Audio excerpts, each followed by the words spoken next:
안녕하세요. 학점은행제 학습 플래너 석훈쌤입니다. 제가 여태 학점은행제랑 관련되어 있는 여러 키워드를 영상으로 다뤘었죠. 그러다 문득 든 생각이 학점은행제를 하시려는 분들께서 이런저런 영상을 하나하나 시청하는 게 조금 귀찮을 수도 있겠구나 라는 생각을 하게 됐고, 제대로 된 하나의 영상을 만들어 보면 어떨까 이런 생각을 하게 됐습니다. 물론 이 영상 하나로 이 제도의 모든 것을 알고 가는 건 조금 무리가 있겠지만, 학점은행제를 처음 알아보시는 분들께서 적어도 이 영상을 접하고 난 다음에 이런 제도는 대충 이런 느낌이고 나는 이런 식으로 접근해보면 되겠구나, 이 정도의 수준이 되실 수 있도록 만들어 드릴 테니까 영상 마지막까지 시청해 주시길 바라겠습니다.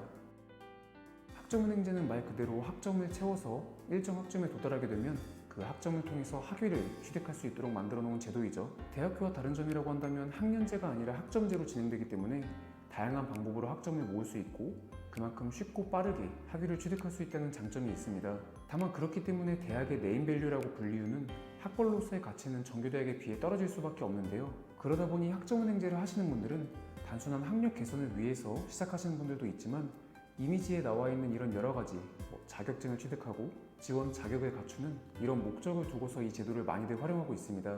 대학교도 전문대 4년제가 있듯이 학점은행제에도 전문학사, 학사학위 이렇게 학위 종류가 나뉩니다. 전문학사는 80학점, 학사학위는 140학점을 모으게 된다면 교육부 장관 명의의 학위증을 받을 수 있게 되는 건데요. 앞서 말씀드린 것처럼 학점은행제는 학점제로 진행되기 때문에 다양한 방식으로 학점을 모을 수 있고, 보통 전문학사는 1년, 학사학위는 2년 정도의 기간만으로 학위를 취득할 수 있게 됩니다.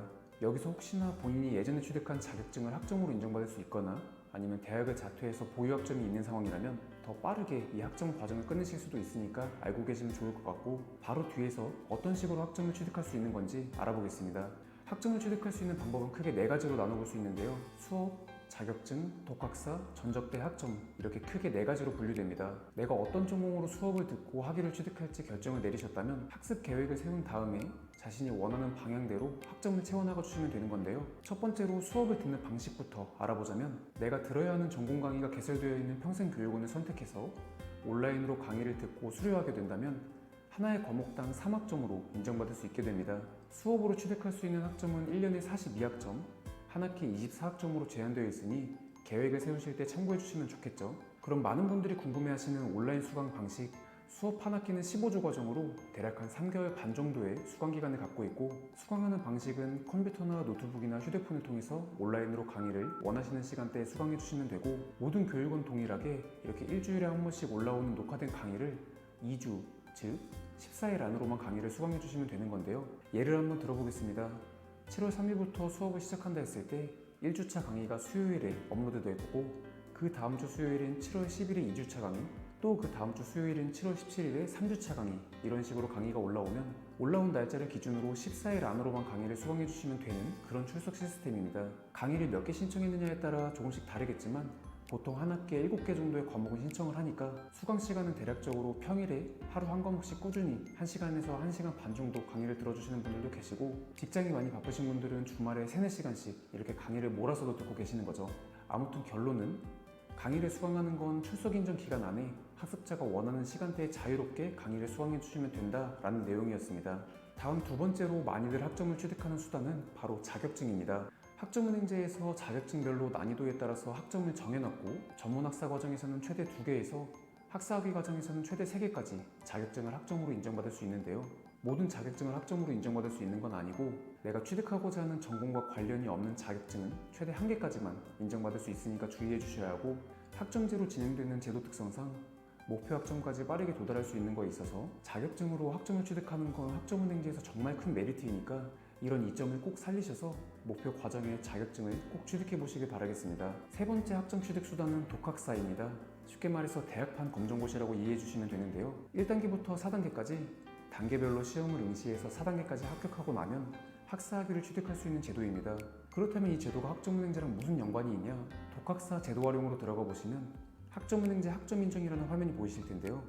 여기 보시면 1단계 교양과정은 과목당 4학점으로 인정받을 수 있고, 2단계부터는 과목당 5학점으로 학점으로 인정받을 수 있게 된다고 나와 있습니다. 시험을 보고 과목에 합격한다면 그 과목에 따라서 학점으로 인정받을 수 있게 되는 거죠. 하지만 제 개인적으로 독학사라는 시험을 통해서 학점을 취득하는 건 이 시험 자체가 단계별로 1년에 한 번뿐밖에 없기도 하고, 시험에 한번 떨어지고 나면 대체할 수 있는 수단이 없기 때문에 학습 계획을 처음에 하실 때 주로 학점을 취득하는 수단은 온라인 수업과 자격증으로 최대한 가져가시는 게 좋고, 만약 거기서 목표하는 학위 계획까지 약간의 학점이 모자르거나 아니면 좀 기간을 타이트하게 많이 단축을 하고 싶다, 이런 식으로 희망하시는 분들에 한해서만 독학사를 활용해 보시라고 말씀드리고 싶습니다. 마지막 학점 취득 수단은 전적대 학점입니다. 대학을 다니다가 자퇴했거나 전문대학교를 졸업하신 분이라면 대학에서 수료했던 학점들을 학점은행제의 학점으로 끌고 올 수 있게 됩니다. 완전히 다른 전공이라고 할지라도 교양학점은 그대로 교양학점으로, 대학교에서 전공 수업을 들었던 전공학점은 학점은행지에서 일반학점으로, 이런 식으로 가져올 수 있게 되는 거죠. 하지만 여기서 대학 휴학 신청을 해놓은 상황이거나 4년제 대학을 졸업하신 분이라면 전적대 학점을 가져오지 못하도록 되어 있습니다. 그래서 나는 이미 4년제 대학을 졸업했는데 다른 전공의 학위가 필요해서 학점은행지를 하시려고 하시는 분들은 여기 나와 있는 타전공 학위과정이라는 걸 이용해 주시면 되고, 취득하고자 하는 전공과 관련된 48학점만 취득한다면 학사 학위를 취득할 수 있으니까 이 제도도 참고해 주시면 좋을 것 같습니다. 자, 다음은 국가평생교육진흥원에 해주셔야 되는 행정 절차. 이건 학점은행제를 하시는 분이라면 한 분도 빠짐없이 진행해 주셔야 되는 절차인데요. 바로 학습자 등록부터 학점인증 신청, 그리고 학위를 취득할 분이라면 마지막에 학위 신청까지 해주셔야 합니다. 쉽게 말해서 국가평생교육진흥원이라는 홈페이지에서는 수업을 듣는 건 아니고, 내가 어떤 전공으로 공부를 해서 학위를 취득할 예정이고 내가 어디서 어떻게 학점을 취득해 왔습니다 라는 걸 증명을 하고 이런 행정 절차를 진행하는 교육기관이죠.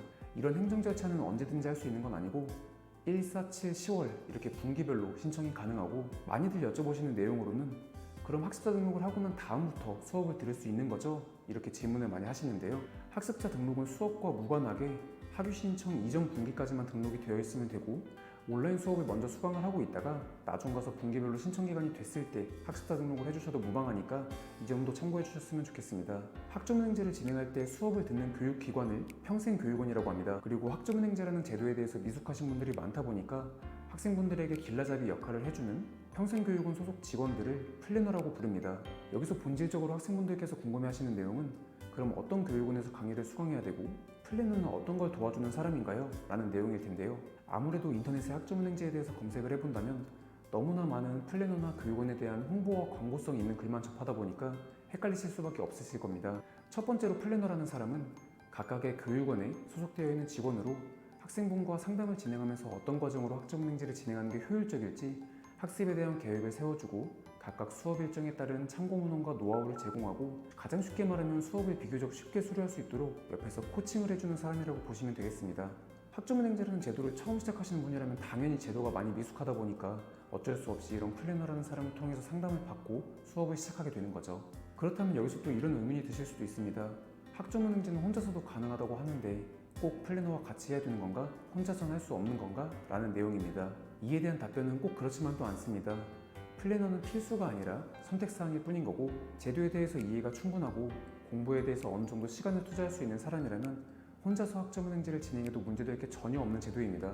교육원과 관련된 질문도 제가 방금 말씀드린 플래너와도 연관이 있습니다. 어차피 플래너한테 상담을 받다 보면 그 플래너가 속해 있는 교육원으로 수강에 대해서 안내를 해줄 테니까 굳이 교육원을 따로 찾아보실 필요가 없는 거고, 만약 학점은행제를 혼자서 진행하려고 하시는 분이라면 내가 취득하려고 하는 전공에 대해서 그 전공 수업들이 그 평생교육원에 개설된 게 맞는지 이런 부분을 체크를 해주셔서 교육원을 선택해 주시면 되겠습니다. 그리고 간혹 가다가 교육원별로 난이도에 대해서 물어보시는 분들도 있는데요. 사실 이런 내용은 정말 부질없습니다. 총 점수 배점을 봤을 때 어느 교육원은 과제 비중이 높고 어느 교육원은 뭐 쪽지나 아니면 시험 비중이 높다 뭐 이런 식으로 평가 요소의 배점이 차이만 있을 뿐이지, 교육원 자체적으로 과제 난이도나 시험 난이도 이런 건 정말 다 동일하기 때문에, 마지막으로 다시 한번 말씀드리자면 교육원을 선택하는 거에 있어서는 어디가 더 쉽고 어렵고 이런 난이도의 차이가 없다 보니까 그걸로 비교해 보실 건 아니고, 플래너의 유무나 아니면 내가 들어야 되는 전공 수업이 개설되어 있는 교육원이 맞는지 이런 부분을 체크해 주시면 되겠습니다. 자, 오늘은 조금 진부할 수도 있는 학점은행제라는 제도에 대해서 전반적인 흐름을 영상 하나로 요약해 정리해봤는데요. 사실 하나만의 영상으로 학점은행제를 완벽하게 이해한다는 건 한계가 있을 수밖에 없습니다. 하지만 이번 영상에서 말씀드린 내용을 어느 정도라도 이해를 하셨더라면 이 제도를 아무것도 모르는 상태에서 시작하는 것보단 훨씬 쉽게 접근할 수 있지 않을까 이렇게 생각하고 있습니다. 영상 내용이랑 관련해서 추가적으로 이해가 안 됐거나 궁금하신 점이 있으시거나 내가 학점은행제를 준비하는 걸 어떤 식으로 준비했을 때 가장 효율적으로 준비하는 건지 이런 안내가 필요하신 분이라면 위에 나와 있는 카카오톡 아이디를 통해서 질문사항이나 목표하시는 과정에 대해서 연락을 남겨주시면 제가 그에 맞게 답변을 드릴 수 있도록 하겠습니다.